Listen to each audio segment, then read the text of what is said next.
Sveiki, aš Edvinas Grauželis ir čia Aha momentai.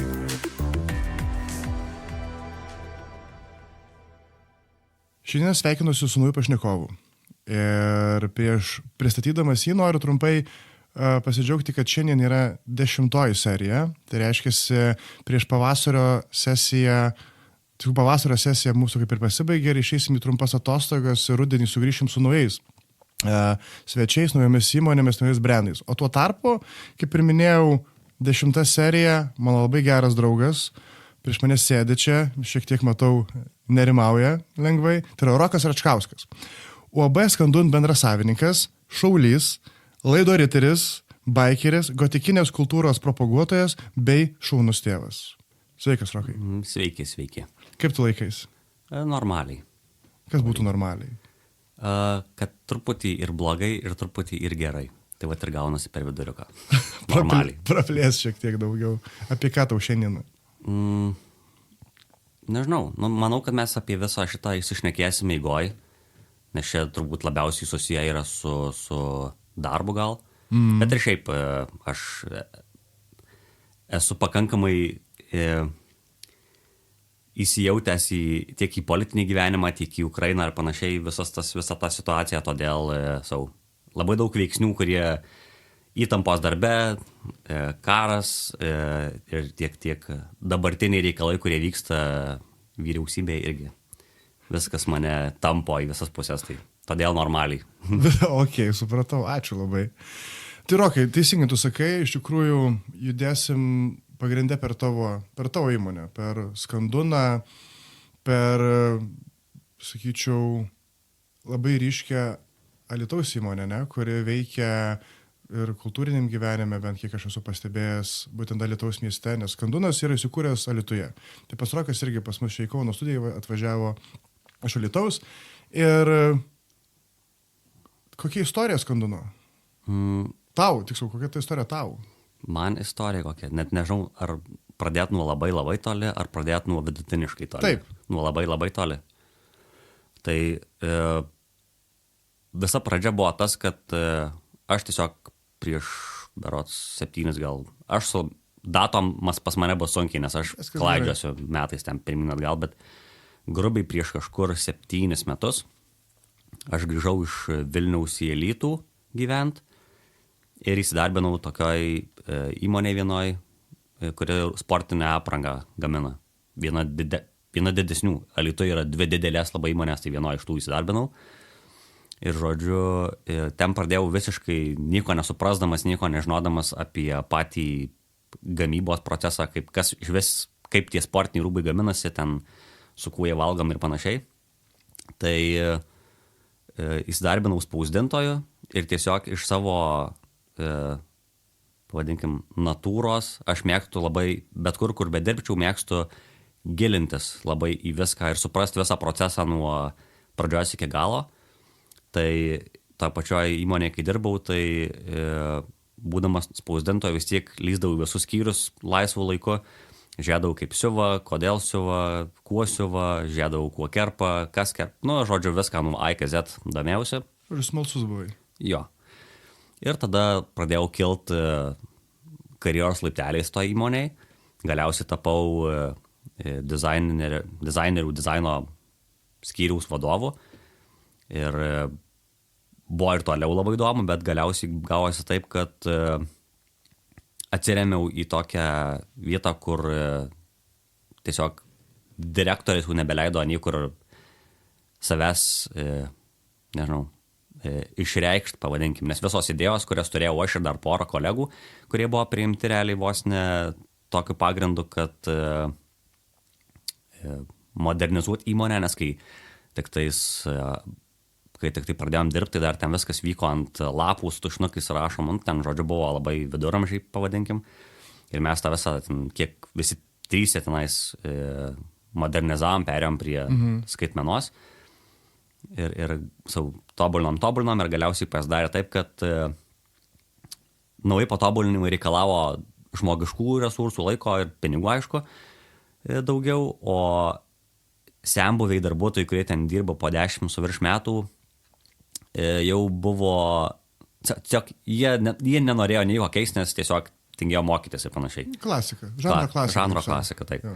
Ir gavosi, kad direktorius pradėjo į jų nuomonę labiau kreipdėmėsi dėl to, kad jam tiesiog patogiau yra nieko nekeisti. Ir jeigu sako sembuvės, kad nieko nereikia keisti, nes viskas veikia, tai žodžiu... 10 metų veikia. Jo. Tai tas direktorius, tai jisai šviežesnis gerokai, nes ta įmonė šiaip labai sena, bet ten keitėsi valdžia ir panašiai. Tai vat, ir buvo tas, kad jau galiausiai pasiekėme tas su kolegom, kai mes gavom lubas, nes tiesiog jau pradėjo, mus jau pradėjo sodinti tiesiog. Ir tada mes nusprendėm, kad norim savo pradėti kažką tokio. Nes matėm visas spragas, matėm, kur dar galima tobulėti ir panašiai. Tai jo, nusprendėm, kad norim daryti savo. Pradėjom ieškotis technikos, pradėjom žiūrėti, koks mūsų gali būti biudžetas, iš kur mes galim skolintis, ką mes galim, nežinau, paraiškas rašyti ar panašiai. Ir galiausiai apie šitą užsiminiau už savo tėčiui. Ir tokia situacija yra, kad mano tėtis jie tos įmonės Skandun, kurioje aš dabar dirbu, direktorius, o akcininkas yra kinietis, žodžiu. Ir jisai tą įmonę atsidarė Lietuvoje prieš berods 10 gal metų ar kažkas tokio ir su intencija prekiaut patalinę su Skandinavija. Ir žodžiu... Skandun yra Scandinavian Dune, skandinaviška kopa, jeigu taip verst. Bet šitą dėl to, kai sportu dabar ir užsiemam, tai visiškai makes no sense. Tai va, tai... Ir tada mano tėtis sako, pasiūlyk, papečink šitą idėją akcininkui ir jisai gal pabus verslo angelų iš to vietoje. Ir taip ir buvo, mes su kolega susiradom dar vadybininkę vieną, kuri paskui pasiplovė viskam, bet esmė tame, kad susiradom vadybininkę, mes pasiskirstėm kaip ir rolėm, pasiūlėm tą visą idėją akcininkui, akcininkas sutiko, supirko įrangą ir, žodžiu, ir viskas taip ir prasidėjo. Tada mes tiesiog išėjom iš tos įmonės ir pradėjom dirbti šitoj. Tai dabar jau toj įmonėj, toj gavosi įmonė, realiai, tas Skandun ir toliau tęsė savo veiklą su patalais, o tiesiog atsirado dar vienas mini skyrius, pavadinkim. Tokius įskiepis, ar ne? Įskiepis, aha. Pluginas. Jo, kažkas tokio. Tai dabar tai yra Skandun Sportswear. Skandun Sportswear yra atskira atšaka dabar Skanduno, kuri užsiema sportu ir kurioje aš ir vadovauju. Okay. O taip pat geriau suprasti irgi apie visą Skanduną, žinai, nes irgi pradžioje aš labai sąmoningai nepristačiau veiklos, ką daro. Taip užmečiau tokį apie kultūrinį gyvenimą, nes žinau, kad remiat jūs labai daug kultūrinių veiklų savo gaminiais. Ką daro Skandunas? Nuo iki. Bendrai, UAB Skandun. UAB Skandun bendrai ar Skandun Sportswear, kuria atšaka? Papasakok apie viską, tokį bendrą profilį. Taip. Ir paskui leiskim į tavo atsakomybės tik tais. Nes, šiaip pats UAB Skandunas, tai sakau, tokios yra realiai dvi įmoniai. Tai viena Sportswear, kuri yra mano, kuris sportinės aprangas gamina, o UAB Skandun, ta jau pagrindinė senoji šaka, tai čia gamina patalinę. Antklodės, pagalvės ir panašiai. Tai labai didelė tikimybė, kad pirkdami, tarkim, Lono produkciją, perkat pas mus gamintą. Tai va. Tai žodžiu, neretas lietuvis tikėtina miega ant jūsų įmonės gaminio. Tikimybė didelė yra šitoje vietoje. Didelė. Jo. Very nice. Kaip ir. Tai tu prisidedi prie žmonių sapnų? Aš tiesiogiai ne. Prisideda mano tėčio reikalai, bet jo. Okay. Prie visokiausių tipų sapnų, žinai. Taip. Ir dėl to ir atsiskiria tos šiek tiek dalys, nes aš daug aktyvesnis tam socialiniam ir visokiam politiniam gyvenime, pavadinkim. Tai ta mano atšaka, tai jo, mes teatrą remiam Alytaus, visokius šiaip mažus startuolius, pavadinkim, kurie į mus ten kreipiasi, tai tiem būna kažką nemokamai pagaminę ar panašiai. Pavyzdžiui, ką jie daro? Dėl ko žmonės gali šiaip ne tik už dyką, ne tik už gerą kreiptis, bet ir už kokį tais Šiaip naudą. būna kažkokios, ar turnyrus kažkas organizuoja, kažkokios ten mažiukus, į kuriuos daug dėmesio nekreipia ten didesnės įmonės. Ar, nežinau, kažkokie maži amatininkai, pavadinkim, kurie susigalvoja kažkokius savo ar pirkinių krepšelius daugkartinius pasileist, ar maikutės kažkokias, ar dar kažką. Tai ar būna ten dekoracijas, drobės kažkokias daros, nežinau. Tai tuos dalykus mes jiem būna kartais pafinansuojam. Okay. O jeigu taip ne iš to pafinansavimo pusės, bet tai ką Skandun Sportswear gali pagaminti ir ką gamina? Iš ko jūs duoną valgot? Tai Skandun Sportswearas yra, kaip ir minėjau, sportinių rūbų gamintojas ir mes gaminam absoliutiškai viską, kas yra susiję su aktyviu sportu. Tai pradėkim nuo to paties krepšinio aprangų iki visokių sportinių kostiumų pilnų, iki motokroso marškinėlių, tamprės, futbolas, regbis, visi sportai praktiškai, kurie gaminam nuo A iki Z, tenisui, regbiui, rankiniui, viskam. Okay. Tai vat, tokia ta mūsų duona. Ok, įdomu labai. Ir tu sakėjai, visas šitas prasidėjo nuo pičo akcininkui. Taip. Kaip jūs ruoštės? Nes dėl ko klausiu? Esu pastebėjęs, kad dauguma žmonių, kurie nori pradėti savo verslą, jie labiausiai straglina iš esmės dėl iš kur čia pinigų gauti, kažkaip manim patikės ir panašiai.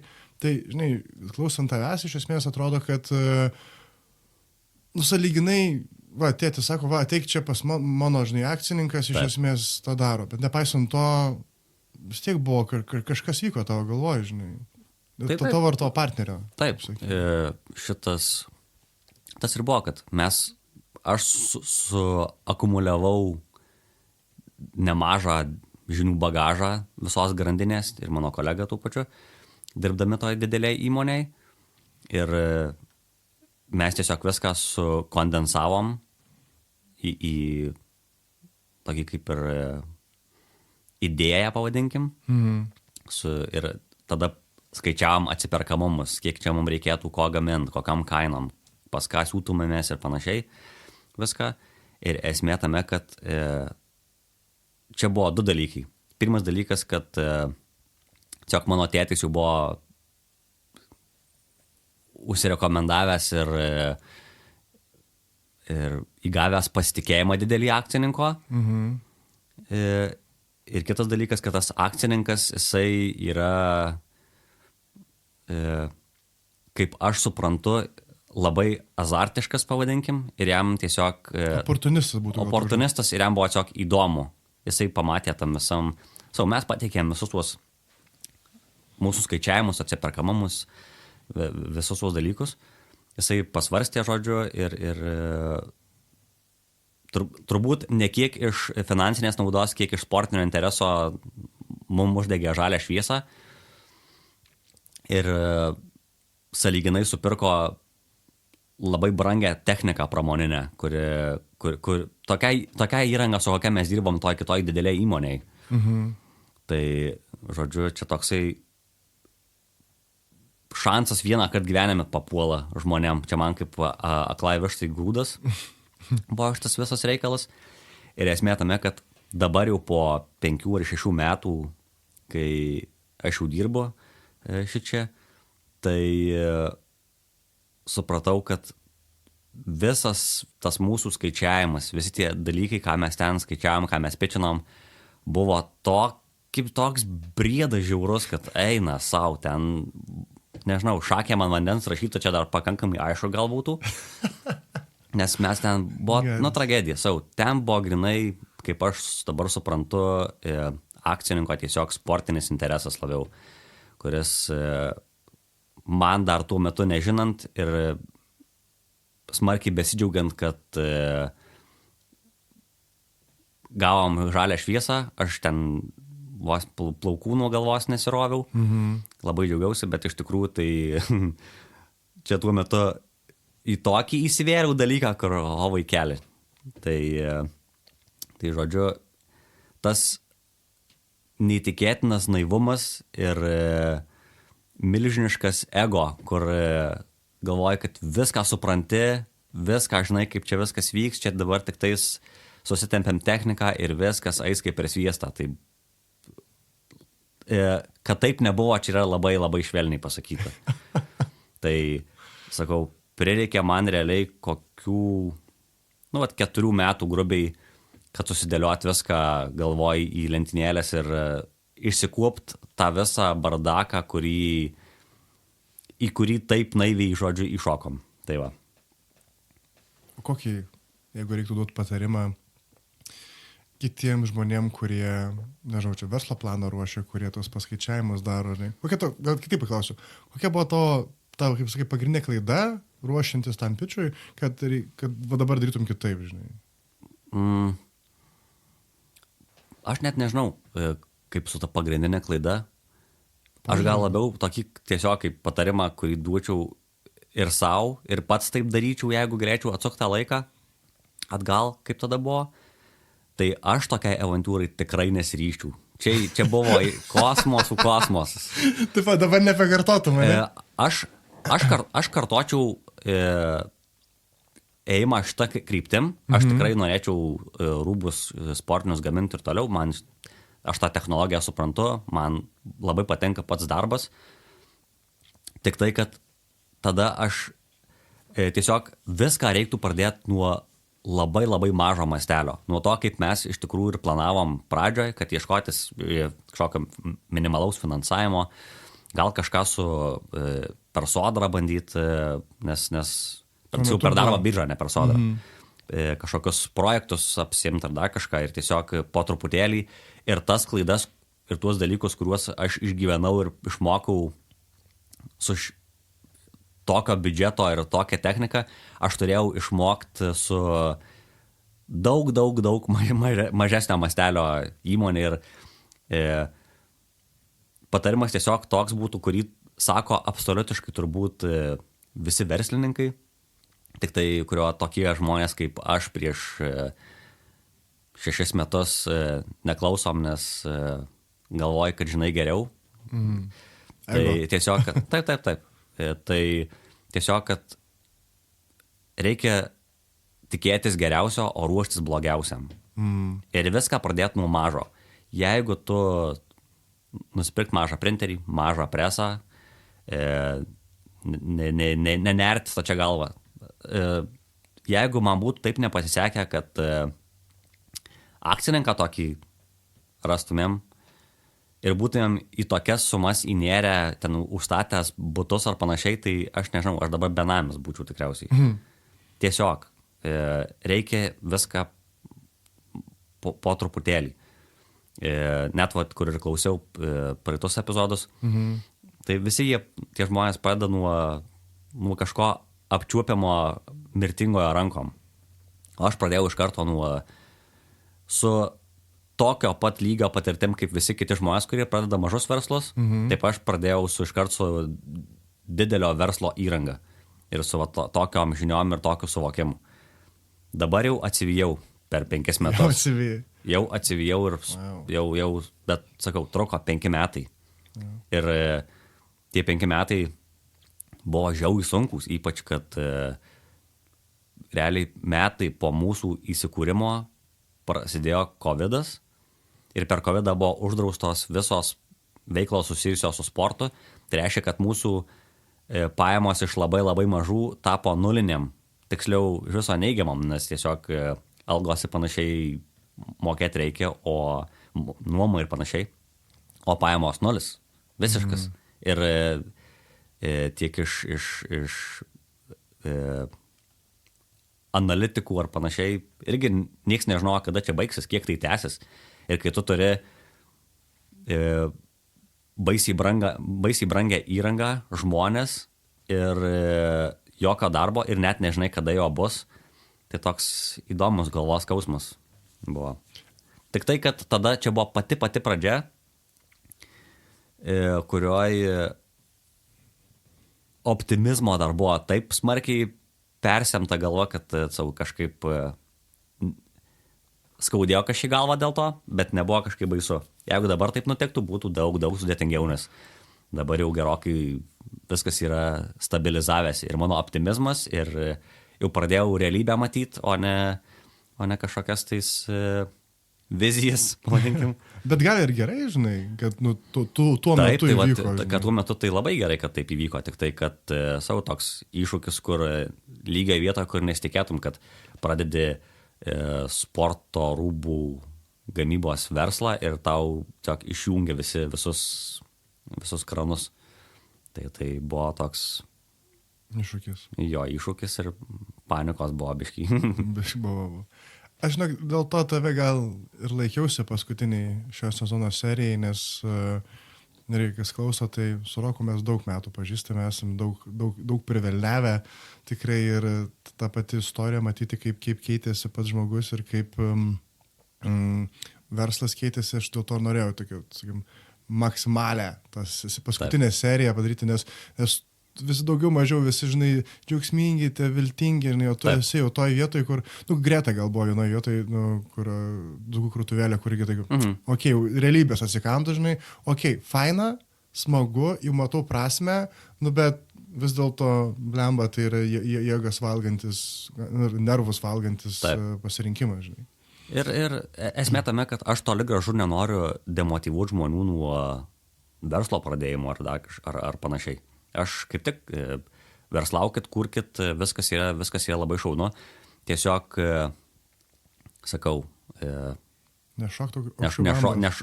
tiesiog net stenkitės kiek įmanoma labiau su realybės dildė apglodint savo vizijas, pavadinkim. Tikėkitės geriausia, bet ruoškitės blogiausiam. Ir jeigu tokios taisyklės laikysitės, tai tikrai viskas turėtų eitis gerai. Okay.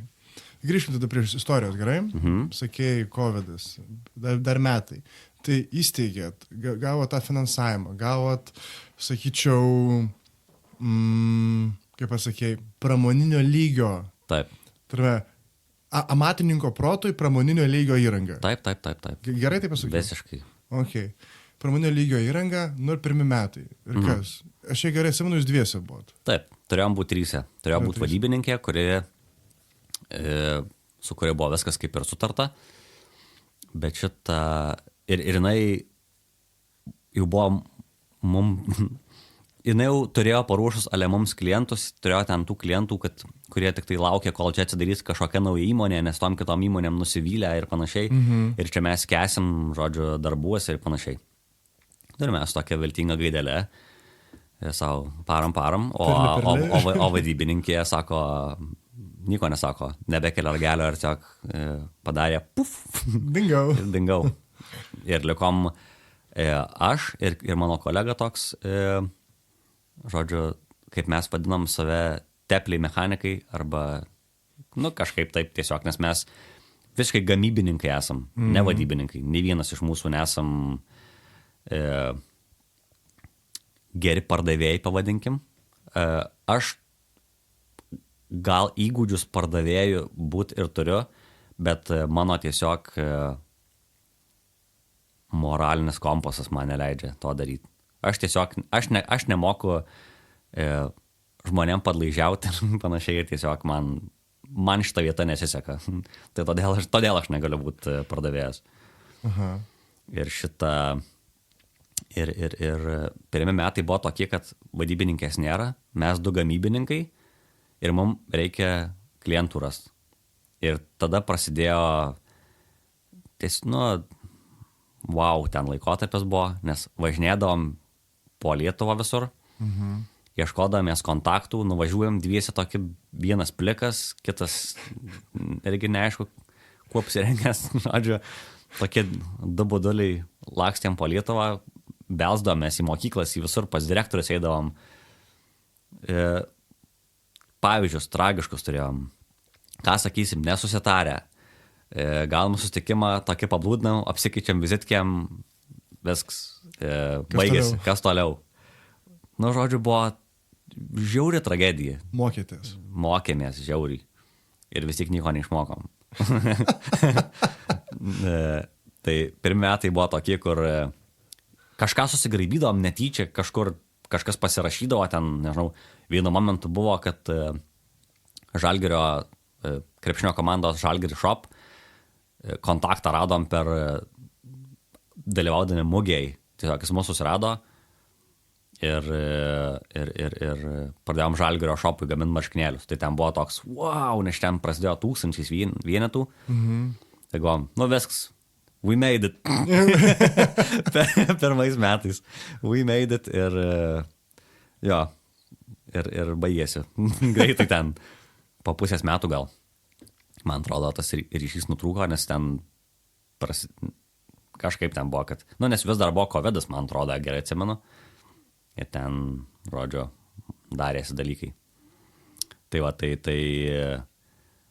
ir paskui antrais metais, jeigu aš gerai, kad mes gal net 2 metus taip blūdnom, dviese. Ten kažką susigrabaliodavom, kažkokius mini užsakymus, kurie ten toli gražu nepadengdavo nieko. Mes ten varėm į minusą juodą, tik tai, kad... O tu jūs tik dviese buvo, ar... Jo, dviese. O suvėjos ten kažkokios... Išvežnėdavom siūt į išorę, subrangai. Tai buvom dviese. Tai ką jūs realiai darėt? Spausdindavom, presuodavom, kirpdavom, visą logistiką ir vadybindavom. Tai vadviesi darėm absoliutiškai viską ir buvo blogai. Ir aš kai girdžiu, kaip sakai, tepliai mechanikai, tai jūsų abiejų kompetencija buvo identiška praktiškai. Ne visai, nes aš, pavyzdžiui, aš maketuot moku. Aš moku maketuot, dizainus kurti ir panašiai. Kolega tuo tarpu jisai buvo labiau grinai mechanikas. Jisai mokėjo irgi, jis kompiuteristas buvo, bet jisai nemokėjo su dizaino, tarkim, programom dirbti. Tai jis iš techninės pusės labiau galėjo prižiūrėti, jis ten visokius spalvų profilius galėdavo sureguliuoti ir panašiai. Jis toks labiau techninis buvo, o aš labiau tas, kuris dizainais rūpinausi ir panašiai. Tai buvom pasiskirstę taip, kad aš dizainus, kuriu maketuoju ir spausdinu, o Rytis kolega presuodavo, kirpdavo, nors kirpdavom tai abudu iš tikrųjų, nes reikėjo tiesiog dalintis. Ir techniką prižiūrėdavo ir vadybindavom abudu. Tai toks buvo 50-50. Bet žodžiu, tai kažkiek laiko tas veikė, bet ten buvo, sakau, siaubas. Nu mes tragiški vadybininkai esam. Aš negaliu labiau iš to pabrėžti. Čia tiesiog siaubas, buvo visiškas. Liūdnom, tiesiog kaip vaiduokliai po Lietuvą. Ir šitas, sakau, nežinau, kaip man ten sekdavosi kažką tai rast, bet kažką tai rasdavom. Ir šitas buvo, kad jo, per COVID dar buvo toks, kai prasidėjo COVIDas, kad mes tada užsiraukė visi darbai ir tada mano žmona pasiūlė gelbėtis kažkaip, tiesiog pradėt gaminti savo brendo daugkartinius pirkinių krepšelius. Tarba taip gimė. Ir ta tarba ten irgi buvo kitas dalykas, kuris irgi sprogo šiek tiek, nes ir tada į radiją mus ten kvietė, ir laikraščiai rašė, ir mugėse pravom dalyvauti, ir ten viskas irgi buvo toks, pradėjo neblogai eit. Ir buvo kitas. We made it. We made it, Ne.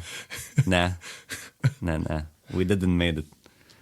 Žodžiu, tai tokių visokių buvo aukštyn žemyn. Dar į tarpus būdavo tas, kadangi, sakau, mokėti reikia už visas nuomas, už algas ir panašiai, o įplaukų nėra. Tai kartas nuo karto užpanikuodavo, kai iš sąskaitos išeidavo kalnas pinigų ir nieks nepareina, tai užpanikuodavo ir mano tėtis ir tada užkrėsdavo tą paniką rytį ir ten prasidėdavo, pavadinkim, mes dirbom kryptingai, bet blogai, tai tada pradėdavom dirbti į bet kokią kryptį su bet kuo, tiesiog, kad daryti, kad kažką daryti. Taip gimė ten visokios sutartys su lankavom ir panašiai, kur mes daug išvažinėdavom kurui ir ten panašiai nei kad uždirbdavom, bet kažką darom. Kažką darom. Ir tada aprimdavo žmonės, tada vėl aš sugebėdavau kažkaip atkreipti atgal tą kryptim, kurią blogai, bet bent į tą pusę važiavom. O kodėl sakai blogai? Nes tiesiog mes neturėjom jokios struktūros, nieko. Būdavo atsikeli ryte, nuvarai į darbą, susirinkiamas ryte, ką darom. Ir tai važiuojam į Kauną. Ir važiuoju į Kauną kokias mokyklas, adakšų. Jokios struktūros, nieko. Sakau, iš vadybinės pusės buvo tragedija visiškai. Buvo blogiausia, blogiau neįmanoma, turbūt. Turbūt nieko nedaryti yra geriau negu daryti tą, ką mes darėm, nes mes tik kurą deginom. Aš gal sakyčiau, kad geriau, kad darė, žinai, vis išmoko, žinai, būtum nieko nedaręs, būtum neišmokęs, būtum aukščiau užlenkęs. Neišmokom. Ne. Nes ką mums reikėjo padaryti nuo pat pradžių, ką išmokom paskui po 3 metų, kad reikia vadybininką pasamdyti. Ir tiesiog skirtam pinigų ir tiesiog vadybininką samdytis. Ir pasamdėm tada vieną vadybininkę tokią, kuri šiek tiek bandė su užsienio kontaktų kažkokių. Turėjom porą vizitų iš Prancūzijos, iš Austrijos, man atrodo. Bet ten irgi nieko taip labai iš to negimė. Ir tada ta vadybininkė tiesiog išėjo iš darbo realiai, perėjo į kitą vietą. Ir mes tada pasamdėm kitą vadybininkę, kuri dabar ir dirba, Eglę. Ir čia buvo ta pamoka, kuri turėjo būti išmokta prieš daug metų, pačioj Tai kiek truko iki šito susivokimo, kad vadybininkės... 3 metai, man atrodo. Realiai. 3 metus plovinėjot? 2-3 metus. Buvo grybo pjovimas žiaurus. Jo, covidas, žiaurus grybo pjovimas, svarstymas, ką čia daryti ir panašiai. Buvo tokių, sakau, esmė tame, kad visiems turbūt natūraliai iškart kyla klausimas, tai iš ko mes gyvenam iš vis? O gyvenam iš patalynės, nes kadangi įmonė ta pati, tai įmonės krepšelis vienas. Ir tiesiog, jeigu ne patalynė, mes būtumėm užsilenkę seniausiai. Tai tiesiog tuos metus visiškai grybą pjaudami, buvo ten tų tokių prašvietimų, kur mes kažkokią savo dalį įneždavom. You made it. Kur buvo we made it vieną kartą ir we made it antrą kartą. Tai įneždavom, būdavo ten tokių pavienių. Buvo kažkurio momentu, kad Alytaus miesto savivaldybėje gaminom vėliavas ten visam miestui ant stulpų kabinamas. Tokių buvo vienas kitas projektas, kurie nukrisdavo ir papildydavom iždą bendrą. Ir šitas buvo kitas momentas, kur radom jau didesnį klientą, su kuriuo paskui teisėmės. Nes buvo, didelis klientas, we made it 3. Ir, ne, jis nemoka pinigų, sumokėjo dalį, tada antstoliam padėjom ir mes praėjom visus pragaro ratus, kiek yra. Nuo labai prastos vadybos, neturėjimo pinigų, nesąmonių darimo, buvo dienų, kada tiesiog į darbą net neidom, o tiesiog gamindavom namie dviese. Nes tiesiog būdavo, kad, tai ką darom? Nežinau, ką darom. O tai ką gamindavot? Gamindavom Company of Heroes 2. Jo, buvo savotiškai įdomus laikotarpis. Tai šitą, buvo visos įmanomos klaidos padarytos turbūt versle, išskyrus turbūt į jokį korupcinį skandalą neįsivėlėm, tai čia turbūt vienintelis, kas dar liko užčekinti. Paskutinį pragaro ratą. Jo, paskutinį pragaro ratą praeit tiesiog įsivelt kaip nors su VMI ir nežinau, kokius tokius dalykus. O jeigu baigiant juokus, tai sakau, praėjom viską, tuos visus vadybinius, siaubingo vadybinimo kelius, būdamas vienas gali daug nuveikti, bet ne viską. Yra tiesiog vietų, kur mes negalėjom ištemti. Iš techninės pusės, iš gamybinės pusės, pas mus viskas yra labai tvarkingai padaryta. Ta prasme, Viskas labai sklandžiai, visa gamyba eina, viskas jie tvarkoj. Bet kas buvo su vadyba, tai buvo tragedija visiška. Okay. Tai 2-3 metai, ne? Ir 2-3 metai tokio visiško plavinėjimo, ėjimo į minusą. Aišku, dar būdavo, kad kitos mažos įmonės sakydavo, tai nieko tokio, jūs dar tik 2 metus dirba, tai čia normalu yra į minusą 2 metus varyti. Kas paskui, kaip aiškiau, iš tikrųjų yra tiesa daugeliu atveju. Bet tai mes taip realiai apie 2 metus tokius ir varėm, tai jau žiau į minusą. Ir paskui tiesiog susivokėm, kad mums reikia vadybininko, kad mes čia nieko neprivaidinsime, kad nieko mes čia nepritaupysim. Ir tada jau pasamdėm tą vieną vadybininkę, kažkiek redai pajudėjo. O paskui pasamdėm tą kitą vadybininkę ir ta kita vadybininkė yra puikiausias sprendimas priimtas buvo per 3 metus. Ir tada viskas pradėjo keistis. Pradėjom sistemingai dirbti, pradėjom klientus atsirinkinėti, su kuo norim dirbti, su kuo nenorim dirbti, kaip dirbam, pradėjo visas asortimentas plėstis, pradėjom stabilias pajamas kažkokias gauti. Ir nuo to karto, nuo tos dienos praktiškai, kai įdarbinom, tai kiekvieni metai vis geriau ir geriau ir geriau. Ir jau paskutiniai metai kažkur, metai pusantrų gal net sakyčiau, yra kur jau su kitom problemom susiduriam, kur tiesiog būna žiauriai daug darbo, bet kadangi čia sezoniškai viskas, tai aš, kadangi vis dar darau labai daug, visa gamyba manęs, visa logistika, darbuotojų tarpusavio konfliktai ir santykiai, viską aš turiu spręsti. Tai pervargstu tiesiog, nes jau buvę, kad ir darbė mašinoje nakvoji spausdindamas, kad visą parą varytum. Būna tokių dienų, būna tokių savaičių net, kur po 12, 13, 14 valandų per dieną dirbi ir taip dirbi kasdien. Tai ir paskui toks, sakau, gaunasi jau pervargimas. Bet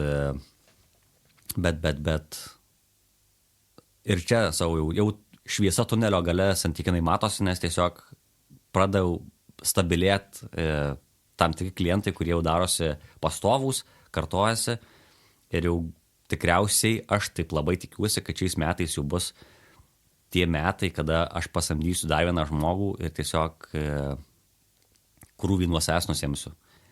Ir gal labiau pradėsiu jaust tą vadovo rolę, nei kad barbės devindarbės. Tai vat. Ta piloto. Tad jo. Kaip ten? Taip. Ta piloto mechanikoje. Okei. Įdomu, žinai. Tai, o tai kiek dabar žmonių dabar yra pas tave? Sportsverė. Palauk, mes 4 dabar esam. Esu aš, yra vadybininkė, yra pagalbinis darbuotojas ir yra viena siuvėja. Siuvėjo supratom, seniau galvodom, kad mums labiau apsimoku yra su branga išvežinėti viską ir taip ilgą laiką ir darėm. Tiesiog susidurdom su tokiais dalykais, kad tokie gaminiai, pavyzdžiui, kaip sportiniai kostiumai ar kažkokie šiaip sudėtingesni gaminiai, jų arba nenori apsiimti su branga dažniausiai, ypač nelabai didelių kiekių, arba jeigu apsiima, tai dažnai būna taip, kad paskui turi antrą kartą viską pergamint, nes pridaro nesąmonių. Tai va, tai dėl to supratom, kad reikia ir siuvėjos, tai siuvėją dabar turim irgi nuolatinę, kuri tuos dalykus siuva, o esant dideliem užsakymam jau tada būna, kad ir su branga kažkokia išvežam. Tai va. Okay. Sakai, 4 esate, ne? Bet prisipaminėjęs, kad kolega dar buvo. Buvo kolega buvo... Tai va, su kolega tuo 3 metus mes blūdnom ir esmė tame, kad jisai turėjo sūnų ir tiesiog mes gyvenam iš super mažos algos. Ir jam, kadangi reikėjo šeimą normaliai išlaikyti, tiesiog jisai žmogus pervargo ir tiesiog sakė, kad jau aš jau viskas nebegaliu, tiesiog taip toliau gyventi su tokiam pajamom ir tiesiog mes draugiškai išsiskyrėm. Ir tas draugiškas išsiskyrimas irgi išėjo į naudą, nes buvo taip, kad mes dviese buvom lygiaverčiai vadovai to viso dalyko ir nors žaist kartu arba buvo smagu, arba blūdint visiškai be tikslo po Lietuvą, buvo smagu, bet tiesiog, kai kas liesdavo jau vadovavimą, gamybą ir panašiai, būdavo atsakomybių stumdymas vienas ant kito. Kad kažkas nepadaryta, nu tai čia ne tu turėjai padaryti ir panašiai, tokie dalykai. Nes čia jau prasidėjo tie psichologiniai visi dalykai, kur tiesiog darbo nėra, dėl to stresuoji, o kai yra ten kažkas ar nepasiseka ar dar kažką, plus algos mažos buvo, tai ir finansinė tokia buvo įtampa šiokia tokia. Ir tiesiog, sakau, prasidėjo trintis lygioj vietoj realiai. Tai tiesiog jau paskui įsiskyrėm, tai gavosi, kad aš jau likau vienas ir man nebėra kam kaltę suverst, arba aš žinau, kad jeigu aš nepadarysiu, nepadarys niekas. Tai tada ir vėl buvo dar vienas, pavadinkim, nišos susiaurinimas ir krypties nusirodymas savo. Tiesiog tada pradėjo viskas labiau dėliotis ir formuotis, taip kaip yra dabar. Tai dabar turim vadybininkę, turim gan pastovę gamybą, yra tikimybė jau, kad jeigu palaikysim tokį tempą, koks yra dabar, tai galėsiu prisimti darbuotojų, plėstis ir gal ne kiek, kad savo finansinę situaciją pasigerinsiu, bet psichologinę ir fizinę situaciją tiesiog, kad darbo krūvinuose nusimsiu, kas man dabar yra daug svarbiau negu finansai. Okay. Tai va. Buvau paruošęs klausimą, pabėgo mintis irgi apie... Jo, tai atsisveikini su kolega. Taip. Ir finansų atlaisvėjo iš esmės. Taip, tai va, bet čia taip ir buvo, kad daug maž tada... Kur jūs padėjot, jo? Vadybininkė atsirado. Nes ten kažkaip buvo, kad jeigu aš gerai atsimenu, kad tuo metu ir pagalbinis darbuotojas atėjo, ir vadybininkė, ir ten tas viskas vienu metu vyko, ir kolega Rytis išėjo tas. Tai viskas ten kažkaip persidengė, va tuo metu viskas ten ir taip susidėliojo, kad buvo atlaisvėjusios lėšos įsiskyrstė iš karto ant darbuotojų. Tai supratau. Nu gerai. Pokyčiai, nesakai, ciklas yra kažkoks. O beje, koks verslo ciklas? Ta prasme. Tu sakai, darbas yra sezoninis. Taip. Tai verslas, tai reiškia, turi ciklą. Kažkokį, žinai, kažkur yra suintensyvėjimas, kažkur yra, žinai, sulėtėjimas. Taip. Tai pavasaris yra darbymetis ir dažniausiai ruduo. Nes būna pavasarį ruošiasi vasaros sportam visiems, visi motokrosai, krepšiniai, didžioji dalis sezonų tiesiog prasideda vasarą sporto, tai pavasaris būna super įtemptas. Vasarą dažniausiai darbo gerokai apmažėja, dėl to dažniausiai vasarą tiesiog išeinam atostogauti porai savaičių. O šitas... Visa įmonė iš karto, ne? Jos. Nors mes ten visi atostogų prisikaupę turim nemažai, nes tiesiog dirbom pilnu tempu. Ir paskui rudenį, žiemą, dar gruodį būna daug darbo, nes visi prieš kalėdas nori ten visokiam įmonių šventėm ir panašiai visokios atributikos prisigamint ir terminai būna super įtempti. Nors šiaip išvis, mano pagrindiniai klientai yra lietuviai. Oi, labai gerai, kad pasakė, nes jau taip, norėjau paserviruoti šitą klausimą. Tai va, mano pagrindiniai klientai yra lietuviai. Didžiosios įmonės tos, ir kurioje dirbau ir panašiai, pagrindiniai klientai yra užsienis, nes jie duoda labai didelius užsakymus ir kitokie šiek tiek kitokie finansai tenais vaikščioja. O mano pagrindiniai klientai yra nedideli klubai įvairūs. Tai motokroso, futbolo, krepšinio ir panašiai. Tie, kurių didelės įmonės nenori apsiimti, arba jeigu apsiima, duoda pusės metų gamybos terminą kažkur. Gal šiek tiek mažiau, 3-4 mėnesių gal. Bet esmė tame, kad su tais, su kuriais aš dirbu, kiti nenori dirbti dažniausiai. Tai va čia mes ir atradom tokią nišą, kur dirbam su nemylimaisiais.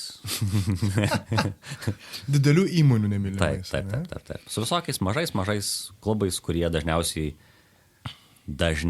pretenzijų jokių irgi neturi. Tiesiog jie džiaugiasi, kad tu jiem iš vis gamini. Tai dažniausiai būna su jais lengva, bet ne su visais. Yra tokių, kur kur duoda mikroskopinius užsakymus, bet reikalauja.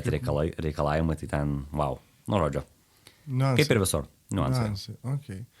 Ok, tai klientai, sakai, tie nemylimi, ne, didelių įmonių yra mėgėjų klubai, kaip suprantu labiau. Ar tokie, žinai... Ir mėgėjų, man atrodo, mes mėgėjų klubai visokie, bet yra, pavyzdžiui, toks dalykas kaip, toks sportas kaip smūginis. Net nesat girdėję, turbūt didžioji dalis. Lietuvoje, man atrodo, jie gal 1 ar 2 metai, kaip pradėjo čia. Tai esmė tame, kad ir smūginio ten šiaip nemažai komandų yra to sporto, ir esmė tame, kad absoliutiškai kiekvienas iš jų yra aprengtas mūsų. Visa sporto šaka yra tiesiog mūsų aprengta, nes mes nuo nulio ten jiem padėjom su viskuo, su reklamom, su aprangom, su viskuo. Tai realiai mes esam vienintelis gamintojas, kuris gamina tai sporto šakai. Paskui esam gaminę šiaip Lietuvos gaubolo rinktiniai, tai čia aklųjų futbolas. Tai mes Lietuvos rinktinį esam gaminę ir gaminam. Akliesiem irgi yra krepšinio komanda ir dar kažką žodžio, kad jiem gaminam. Yra tokių, kur ir ne vien mėgėjų klubai, ta prasme, kur ir didelės asociacijos, tai ir tom būna gaminam. Tai vat, bet pagrindė šiaip visokie mažiukai. Okay. Gražu šiaip, gražu, kad šitą nišą atsirado, ar tokie net prasmės jausmas yra. Čia ta tokia, aišku, niša atsirado iš poreikio, kad tiesiog reikėjo, bet tiesiog, kad mes ją atradom, kad yra tiesiog žmonės, kurie nelabai turi kur net kreiptis, ir mes tų žmonės tiesiog pradėjom po savo stogų priiminėti. Tai va, tai kai ką remiam, kai kam gaminam, tai va, tų mažiukų mes daug turim visokių. Ir paskui, kaip pažiūriu, tai kad šiaip tos Lietuvos esam labai nemažai aprengę mes iš principo. Nes savo rinktinių, tai savo gaubolo, aš dabar užkritau, bet kad daugiau jų yra, kur netikėtose vietose esam mes. Tai, jo. O planuojat plėstis į užsienį? Į užsienį nežinau, ar turim... Artimą užsienį. Į artimą užsienį irgi nežinau. Latvija, tarkim, Lenkijos viršutė dalis. Kol kas dar nežinau. Kol kas manau, kad ne dar, nes čia dar Lietuvoje yra, pavyzdžiui, šiaurės vakarų Lietuva, tai ten irgi dar netyrinėti klodai. Nu kaip netyrinėti? Tyrinėti. Mes jau tiesiog ištyrinėm, kad ten yra daug veiklos. Nes sportinių rūbų gamyklos Lietuvoje yra pietų arba rytų Lietuvoje. Ir tai tie regionai yra ten pertekliui visiškam gyvena, nes ten vieni prie kitus, ten gamintis gali vieną dieną pas vienus, kitą dieną pas kitus. O, pavyzdžiui, šiaurės vakarų Lietuva, jie neturi jokių gamyklų nieko, tai ten jie visi tik tai laukia, kol kažkas atvažiuos ir tai vat, greičiausiai plėsimės tik tai vat, nebent į tą pusę. Nes kol kas tiesiog net ir šitus sunkiai apsidirbam dabar, o plėstis į užsienį dar ir kiti atsiranda resursai reikalingi. Ta pati, nežinau, jau atsiranda kalbos tie visi barjerai, prasideda mokestiniai visokie reikalai, kurie ten keičiasi ir panašiai. Nu, savo ten, čia yra niuansų, į kuriuos mes dar net pirštų net nekišę, tai užtenka. O dar savo turim virtuvę apsidirbtai. Okay. Dažnai man tokia mintis iš karto, jeigu kalbos, tai, žinai, taip pačioj Lenkijoje daug lietuviškai kalbančių dar yra. Taip, tai jau visur yra, žinai, jeigu rastum turbūt, nes... Yra Australijoje. Yra, pavyzdžiui, mes Norvegijos, man atrodo, lietuvių krepšinio kažkokią komandą rengiam ten, nu, tokių visokių. Toks, va, kur, tarkim, užsienis, kur gaminam užsieniui ir dabar vėl gaminsim, va, birželį. Tai yra tie broliai bolai, tie, kur čia Lietuvoje kažkiek ten vaidenosi, neatsimenu tik kur. Prienų gal, jo. Tai jie turi, bent jau jų brendo vyksta stovykla Prancūzijoje. Ir jie tenai užsakinėja didžiuliais kiekiais, tai dabar irgi bus ten didelis kiekis, ten 500 gal aprangų ar kažkas tokio. Nu, žodžiu, kad tai vat jiem jau gaminam antrą kartą realiai. Tai tokių atsiranda, kur iš užsienio, bet jie dažniausiai atsiranda per kokios nors lietuvių tarpininkus, kur mums nereikia to viso dalyko moderuoti, pavadinkim. Supratau, ok. Tai žiūriu, laikas šiek tiek į pabaigą jau. Aš gal norėčiau, žinok, tavo viziją vis tiek, žinok, parsitraukti, žinai. O tai kas toliau? O toliau sunku pasakyti. Iš esmės tai tiesiog noriu, dabar aš gan trumparegiškai žiūriu, nes aš tiesiog noriu, sakau, sustvarkyti savo krūvį, nes aš per darbo krūvį neturiu laiko ir jėgų toliau kažką modeliuoti į priekį, svajoti ar dar kažką. Tai tiesiog noriu sustvarkyti. Mano dabar tikslas yra tiesiog sustvarkyti visą darbo krūvį, viską stabilizuoti, o tada jau, kai jau galėsiu vėl biškiai atsipūst, tada žiūrėsiu, kas toliau. Iš plėtros pusės, tai sakau, į šiaurės vakarus Lietuvos tiesiog plėsimės dar. Nebejoju, nes tenais sakė, kad yra daug potencialo, tai iš tie dalykai. O toliau jau kaip laikas parodys. Tai ir žmonių daugės, ne? O tai kokios tau pareigybės dabar reikia? Man dabar tikriausiai reikia Man dabar reikės perkelsiu aš vieną savo darbuotoją spausdint, o kitą kirpt ir aš tada visiškai atlipsiu nuo spaudos. Nes tarkim, taip, kad duot konteksto šiek tiek, tai tarkim, paprasti marškinėliai trumpom rankojam yra metras ir tą metrą spausdina per valandą 13 metrų, tai va, tai kas čia gaunasi, nežinau, kelios minutės, nežinau. Ties metame, kad va gamini, kad ir 30 tų maikučių, tai va susidaro ir tas laikas susideda, va, pavyzdžiui, turiu aš dabar moterų futbolo komandai gaminam aprangas, tai pusę užsakymo aš ten spausdinu, nežinau, 5-6 valandas, kur ten šiaip net nėra didelis užsakymas. Tai tiesiog tas labai daug laiko suvalgo. Man tai būna, kad ir prasėdžiu ten po baisiai daug valandų.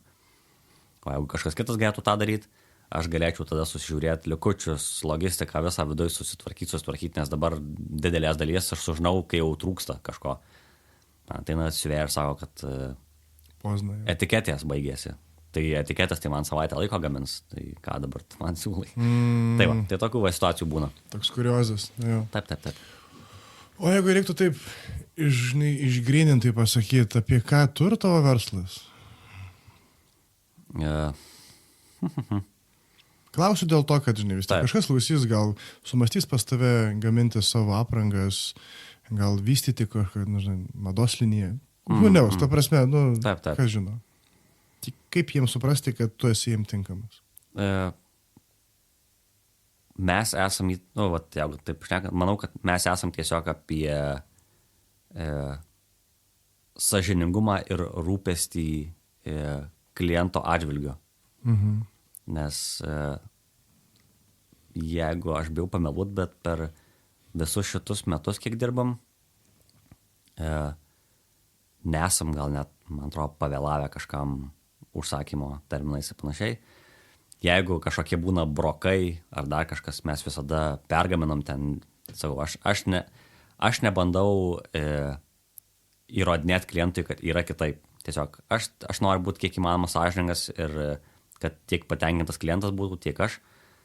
Nes mes esame mažiukai, klientai yra mažiukai ir turim vieni kitais rūpintis, kitaip šitoj visoje dideliai, pavadinkim, rinkoje mes prapulsim, jeigu nesirūpinsim savo klientais. Tai va, tiek maždaug. Tai rūpestis mažiukais, taip. Sąžiningumas, taip. Ir laikas? Ir laikas, manau, nes pas mus, mes greitai gaminam šiaip iš principo, nes nedidelis gaminam, bet kol kas, aš negaliu sakyti, pavyzdžiui, kad po 5 metų situacija ta pati išliks, bet tiesiog šiai dienai aš dar galiu sau leisti taip šokinėti aplink kiekvieną klientą. O tu ir vadybininkė? Abudu, nes aš dirbu ir naktimi panašiai, jeigu reikia, nes būna, kur klientai sako, oi, prasižiūrėjau, mums reikia poryt arba rytoj kažko. Ir aš, sako, žmonės galvoja gal, kad čia kaip bandelės kept, bet tai būna, kad sėdi naktį, darai, keliesi, paskui varai ryte anksčiausiai, kad siūtų dar kažką ir tai va tokie būna niuansai. Plėšaisi, žodžiu. Jo, kol kas jo. Dėl to ir pervargęs turbūt, bet tai va. Nu, man labai daug taškų apie tave šiaip sudėlioja šitas pasakojimas. Daug ką buvau praleidęs. O jo, kaip ir sakiau, aš pabaigai visada turiu tą patį klausimą, žinai, tokius retrospektyviai pasižiūrėti, žinai, kas tau pačiam buvo naudingiausia arba, žinai, ką tu įsineši iš to pokalbio, nes laikas jau suėjo. Tiesiog, kad visą tą vėl prisiminti ir tą visą, tiesiog šiaip smagu prisiminti tą visą nueitą kelią ir ant kiek buvo blogai ir kaip buvo sunku iš tikrųjų. Ir tiesiog kokio naivumo aš buvau prieš tuos 5-6 metus, kai čia viskas buvo pradėta. Tai, sakau, proga prisimint. Proga prisimint. Okay. Tai jo. Pamokos išmoktos? Dalis taip, manau, dar yra tokių, kurias dar išmoksiu. Dar čia ne. Šį bei tą atrasiu? Šį bei tą atrasiu, jo. Ok. Tai Rokai, tam, kad, žinai, klausiu iki galo, po to, kai palaikins, aišku, pat mano contribui, žinai, Spotify užlaikins ir tada kur tave rast? Mus galite rasti skandun.eu puslapį arba Facebook irgi Skandun Sportswear. Ir ten gali tau pateikti užsakymus savo futbolo komandai, savo šeimos komandai, ne? Kam nori. Nes dabar ir gaminam 3 ar 4 kur tokius pavyzdinius užsakymus, kur porą sportinių kostiumų, porą marškinėlių, porą ten aprangų, tam, kad ir ne šeimų komandos yra. Ten, tai vat jiem gaminam. Tai vat jeigu turit savo šeimos komandą, galit kreiptis. Super. Tai šio sezono paskutinis pokalbis, sugrįšim po 2-3 mėnesių, rugsėjo mėnesį prasidėsim vėlgi leisti naujas laidas, šiek tiek su galbūt didesniais brandais, su didesnėm įmonėm, bet lygiai taip pat atvirai, paprastai ir jaukiai iš toj minkštoj studijoje. Tai Modestas daro įrašus, aš kalbinu žmonės, Greta dizainą padarė visą, o šiandien su mums buvo Rokas Račkauskas ir UAB Skandun. Ačiū, kad buvai. Ačiū, kad priėmėt. Norėdami prisidėti prie panašaus turinio kūrimo, prenumeruokite Aha Momentai tinklalaidę. Mūsų rasite Contribui platformoje Spotify bei Apple Podcast. Aha Momentus kuria garsas Modestas Kapustinskas, dizainas Greta Venskūnaitė ir žmonės kalbina coachingo specialistas Edvinas Grauželis. Visos teisės yra saugomos.